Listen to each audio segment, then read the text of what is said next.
Hello, Internet. I'd like to tell you a story about dreams and how they get crushed and die. A lot of you guys know that I play the piano. Badly. It's not something my family forced me to do when I was younger. I actually decided to start learning myself when I was 12, when I saw something so beautiful and inspiring that it changed my life forever. An episode of Arthur. I am not joking. This is what made me want to learn piano.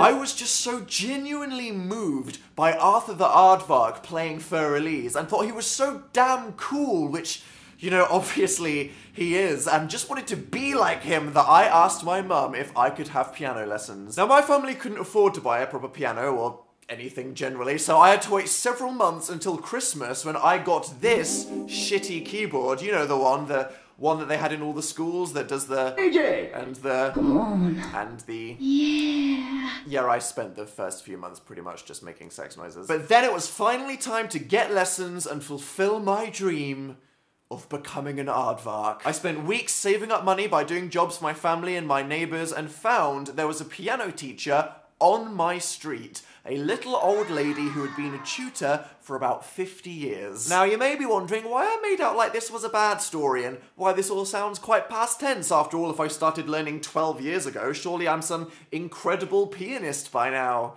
Nope, because I quit after 8 weeks. Now, why would I quit something that I was genuinely inspired to do and still love to this day?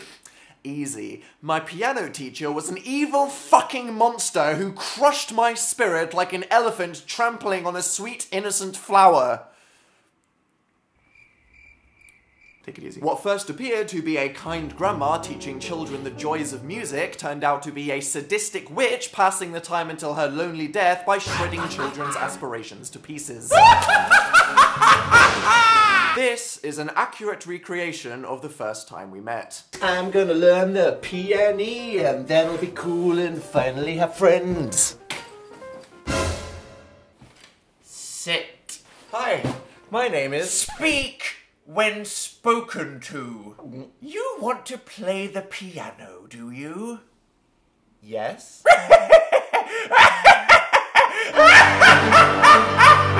There was something bloody wrong with her. To this day, I have never met someone as relentlessly miserable, negative, and frankly creepy as this piano teacher. Here are some of the various things she actually said to me. Show me your hands. Ugly, fat fingers. That's not promising. I teach classical only, none of this pop rubbish that you'll want to play, and I choose. Oh, I taught myself how to play Für Elise. Really? Well, let me hear you play it.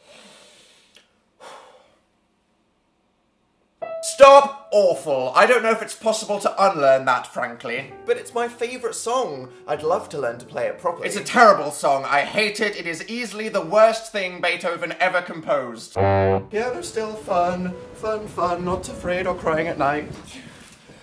You are 4 minutes late. Sorry, I had to wash my neighbour's car to get money for today's lesson. If you can't afford it, then don't waste my time. I'm not doing this for fun.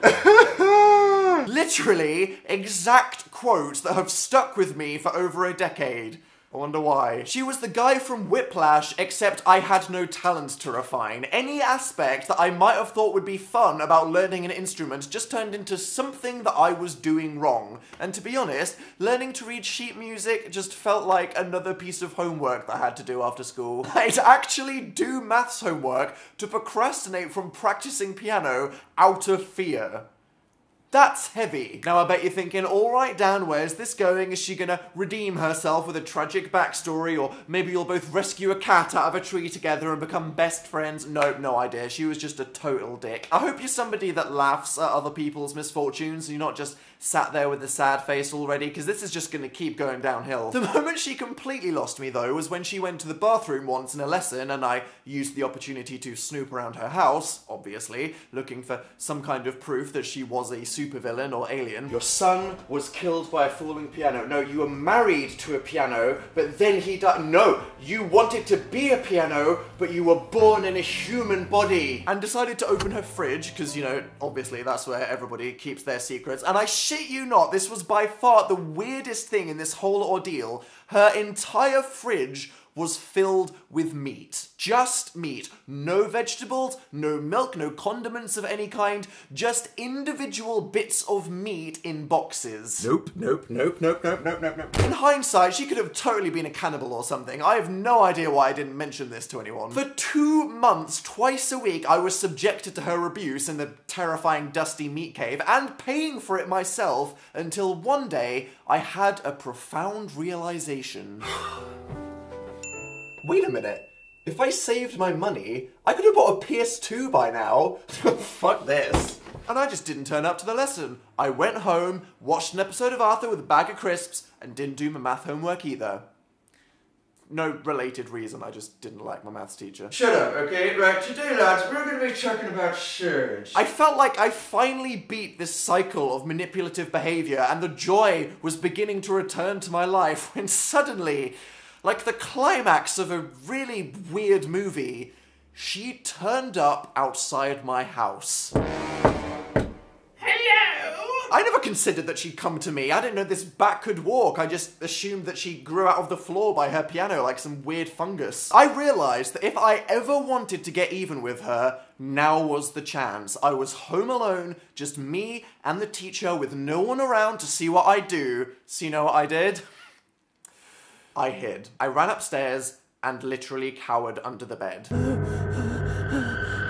I was fucking terrified of her. I didn't care if she wasn't strong enough to open the door by herself, or if shuffling up the street to my house used what little life force she had left from sucking the souls out of innocent babies. I was not confronting her, so I hid for about an hour, and she left, and I never spoke to her again. No more piano, no more piano, no more piano!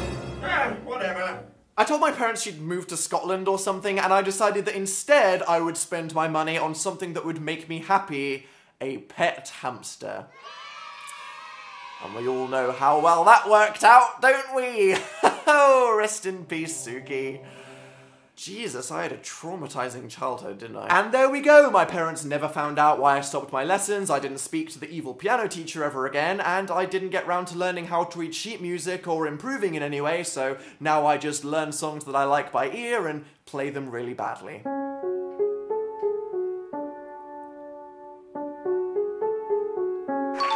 But now, after literally 10 years, I think I'm finally over it, and I'm actually considering getting lessons again, which is why I decided to film this. And hey, this time, if the teacher's mean to me, I'll tell my mum, instead of just suffering in silence, which I did quite a lot as a child. I guess the point I'm making in this video is don't let anybody crush your spirit, find somebody positive that will nurture your talent and inspire you, and Arthur had a bigger impression on me as a child than any adult.